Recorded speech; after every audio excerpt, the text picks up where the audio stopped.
Hello, എന്തൊക്കെയുണ്ട് വിശേഷം? എല്ലാവർക്കും സുഖമാണോ? നമുക്ക് സുഖമാണ് കേട്ടോ. കഴിഞ്ഞ ദിവസത്തെ നമ്മുടെ ചക്കര വീഡിയോ കണ്ടില്ലേ? അപ്പോൾ അതിന് എടുത്ത് മാറ്റി വെച്ച ചക്കക്കുരും അതുപോലെ നമുക്ക് ഇടയ്ക്കിടയ്ക്ക് വാങ്ങിക്കുമ്പോൾ എടുത്ത് മാറ്റി വെച്ച കുരുവൊക്കെ ചേർത്ത് ഇന്ന് നമുക്കൊരു ഉപ്പേരിക്കുള്ള കുരു കിട്ടി കേട്ടോ. അപ്പോൾ ഇന്ന് ഉച്ചയ്ക്ക് ചക്കക്കുരു ഉപ്പേരിയാണ്. അപ്പോൾ അതെല്ലാം അരിഞ്ഞ് കുക്കറിനകത്തോട്ടിട്ട് ഇതേ മഞ്ഞൾപ്പൊടി ഉപ്പൊക്കെ ഇട്ട് വേവിക്കാൻ വെച്ചു. അത് വേവുന്ന നേരം കൊണ്ട് ശരി ഒരു കട്ടൻ ചായ കുടിച്ച് കളയാമെന്ന് വിചാരിച്ചുകൊണ്ട് ഒരു കട്ടൻ ചായ ഇട്ട് കുടിച്ച് വരുമ്പോഴേക്കും അത് വെന്ത് കിട്ടി കേട്ടോ. അപ്പോൾ നമ്മളിവിടെ ചക്കക്കുരു കിട്ടുമ്പോൾ കളയാറില്ല, കാരണം എല്ലാവർക്കും ചക്കക്കുരു ഉപ്പേരി വെച്ച് കഴിഞ്ഞാൽ ഭയങ്കര ഇഷ്ടമാണ് കേട്ടോ. അപ്പോൾ അത് ഇതേ വെന്ത് കിട്ടിയിട്ടുണ്ട്. ഇനി ഇതേ വെളുത്തുള്ളി ഉള്ളി മൂപ്പിച്ചെടുത്ത് അതിനകത്തോട്ട് നമ്മുടെ കുത്തിപ്പൊടി മുളക് ഇട്ടിട്ട് ഒന്ന് കാച്ചിയെടുത്ത ആഹാ അടിപൊളി ചക്കക്കുരു ഉപ്പേരി റെഡി കേട്ടോ.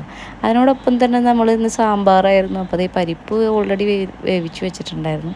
പിന്നെ അതിനകത്തോട്ട് നമ്മുടെ അരപ്പും കൂടി ചേർത്ത് വെച്ച് ഒഴിച്ച് കഴിഞ്ഞ് പുളി ഒഴിച്ച് കഴിഞ്ഞപ്പോൾ സാമ്പാറും റെഡി. പിന്നെ ഒരു പപ്പടം കൂടിയും കഴിച്ച് ആഹാ അടിപൊളിയായി എന്ന് തോന്നുന്നു. അപ്പോൾ ഇതൊക്കെയാണ് ഇന്നത്തെ വിശേഷം. ബാക്കി വിശേഷങ്ങളായിട്ട് അടുത്ത വീഡിയോയിൽ കാണാം.